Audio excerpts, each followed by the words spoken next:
महाराष्ट्राच्या राजकारणात पुन्हा एकदा मोठ्या उलथापालथीचे संकेत मिळत असून उपमुख्यमंत्री अजित पवार सत्ता सोडून महाविकास आघाडीत परततील असा खळबळजनक दावा शिवसेना ठाकरे गटाचे खासदार संजय राऊत यांनी केलाय।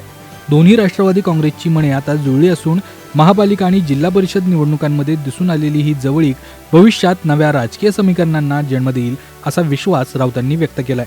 मात्र या दाव्यावर अजित पवार गटाने तीव्र प्रतिक्रिया दिली आहे। प्रवक्ते सूरज चव्हाण यांनी राऊतांवर टीका करताना म्हटलंय की संजय राऊतांना अफवा पसरवण्याचं व्यसन लागलं असून त्यांच्या बोलण्यात काहीही तथ्य नाहीये। या आरोप प्रत्यारोपामुळे राज्यातील राजकीय वातावरण पुन्हा एकदा तापलंय।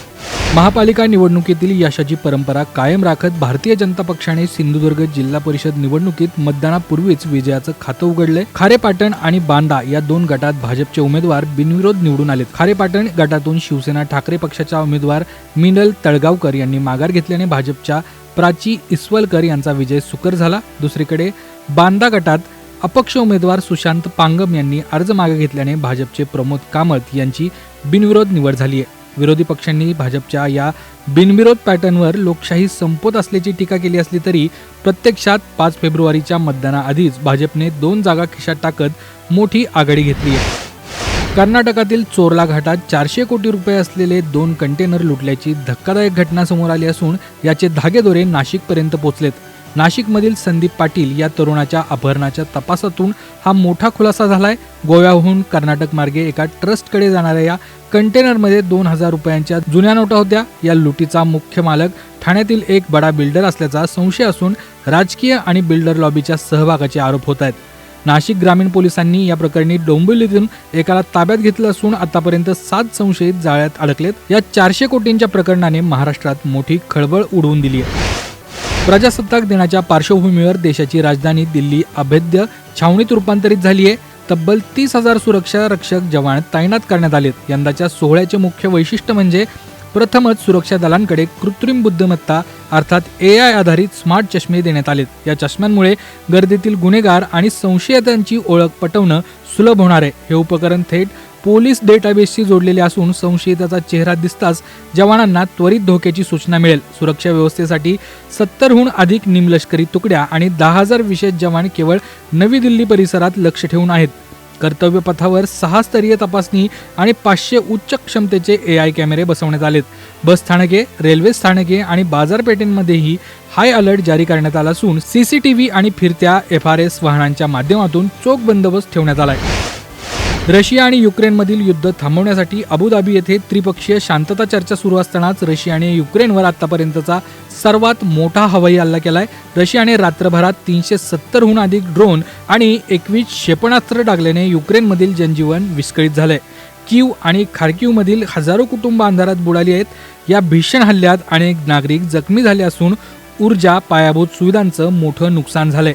युक्रेनचे राष्ट्राध्यक्ष वोलोदिमीर जेलेन्स्की आणि परराष्ट्र मंत्र्यांनी या कारवाईचा तीव्र निषेध करत रशियाने मुद्दाम शांतता प्रक्रियेला सुरुंग लावल्याचा आरोप केलाय। अमेरिकेच्या मध्यस्थीने सुरू असलेल्या चर्चेदरम्यान झालेल्या या आक्रमणामुळे तिसऱ्या महायुद्धाची भीती पुन्हा एकदा गडद झाली आहे। जागतिक राजकारणात तणाव देखील वाढताना दिसतोय। झटपट कर्ज मिळवण्याच्या सुविधेमुळे सध्याची जेनझी पिढी आणि मध्यमवर्गीय कुटुंब कर्जाच्या जाळ्यात अडकत असल्याचे धक्कादायक वास्तव समोर आलंय। कोणत्याही नियोजनाशिवाय केवळ तात्पुरत्या गरजा किंवा मानसिक सुखासाठी कर्ज घेण्याचा इम्पल्स बोरोईंग वृत्तीत वाढ झाली असून तब्बल 36% कर्जदार केवळ आपली जीवनशैली सुधारण्यासाठी आणि छंद जोपासण्यासाठी वैयक्तिक कर्ज घेत आहेत। 7 ते 10 लाख रुपये वार्षिक उत्पन्न असलेला मध्यम वर्ग यामध्ये आघाडीवर असून गृहसजावट, लग्न सोहळे आणि प्रवासासाठी मोठ्या प्रमाणावर कर्ज घेतलं जाते। विशेष म्हणजे वाढत्या वैद्यकीय खर्चामुळे 11% लोकांना उपचारांसाठी कर्ज काढावं लागतंय। क्रेडिट स्कोअरची माहिती असली तरी त्यातील तांत्रिक समज कमी असल्याने अनेक जण परतफेडीच्या क्षमतेपेक्षा जास्त कर्ज घेऊन आर्थिक तणावात अडकत असल्याचे या आकडेवारीवरून स्पष्ट होत आहे। अमेरिकन बाजार नियामक SEC ने दाखल केलेल्या लाचखोरी आणि फसवणुकीच्या आरोपानंतर अदानी समूहाने अमेरिकन न्यायालयात आपली पहिली औपचारिक कायदेशीर भूमिका मांडली आहे।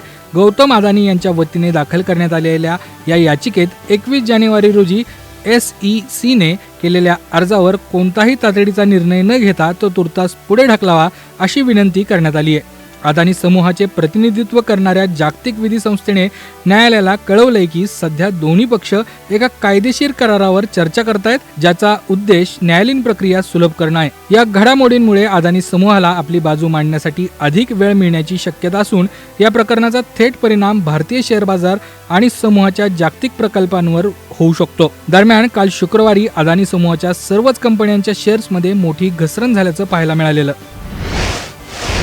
खासगी दूरसंचार कंपन्यांच्या मक्तेदारीला आव्हान देण्यासाठी सरकारी मालकीची BSNL आता कंबर कसते. देशभरात 4G नेटवर्कचा विस्तार करण्यासाठी कंपनी आणखी 22,000 नवीन टॉवर्स उभारणार असून यासाठी केंद्रीय संचार मंत्री ज्योतिरादित्य सिंधिया यांनी अर्थमंत्री निर्मला सीतारामन यांच्याशी निधीबाबत चर्चा केली आहे. BSNLने यापूर्वीच 1 लाख 4G साइट्स कार्यान्वित केल्या असून ग्रामीण भागातील कनेक्टिव्हिटीवर विशेष भर दिला जातोय. विशेष म्हणजे हे संपूर्ण नेटवर्क टाटा कन्सल्टन्सी सर्व्हिसेसच्या मदतीने स्वदेशी तंत्रज्ञानावर आधारित आहे. हे तंत्रज्ञान भविष्यात 5G मध्ये सहज अपग्रेड करता येणार असल्याने BSNL लवकरच स्पर्धेत आघाडी घेण्याची शक्यता आहे. भारतीय क्रिकेटपटू युजवेंद्र चहल आणि RJ महवश यांच्यातील कथित नात्याची चर्चा सध्या सोशल मीडियावर रंगली आहे. धनश्री वर्मापासून घटस्फोट घेतल्यापासून चहल आणि महवश यांच्या मैत्रीच्या चर्चांना उधाण आलं होतं. मात्र आता या दोघांनी इंस्टाग्रामवर एकमेकांना अनफॉलो केल्यानं चाहत्यांच्या भुवया उंचावल्यात. या घडामोडीनंतर RJ महवशने शेअर केलेल्या एका गूढ पोस्टने या वादात अधिकच भर घातली आहे. तिने आपल्या पोस्टमध्ये आयुष्य सावरण्याबद्दल सूचक विधान केल्याने त्यांच्या नात्यात फूट पडल्याचे संकेत मिळत आहेत. यापूर्वीच अनेकदा एकत्र दिसलेले हे दोघेही नेहमीच एकमेकांचे चांगले मित्र असल्याचे सांगत आलेत. मात्र अचानक आलेल्या या दुराव्यामुळे यांच्यातील मैत्री संपुष्टात आल्याच्या चर्चांना आता वेग आलाय. T20 वर्ल्ड कप 2026 पूर्वी ICCने बांगलादेशला स्पर्धेतून बाहेर करून त्यांच्या जागी स्कॉटलंडचा समावेश केलाय. सुरक्षेचे कारण देत बांगलादेशने आपल्या टीमला भारतास पाठवण्यास नकार दिला. तसेच सामने भारताबाहेर हलवण्याची मागणीही केलेली. ICCने ही मागणी फेटाळून लावल्याने दोन्ही पक्षात तडजोड होऊ शकली नाही. आता स्कॉटलंड गट क मध्ये खेळणार असून त्यांचे पहिले 3 सामने कोलकात्यात आणि शेवटचा सामना मुंबईत होणार आहे. ICCचे CEO संजोग गुप्ता यांनी बांगलादेशच्या आडमुठ्या धोरणामुळे हा निर्णय घेतल्याचं स्पष्ट केलंय.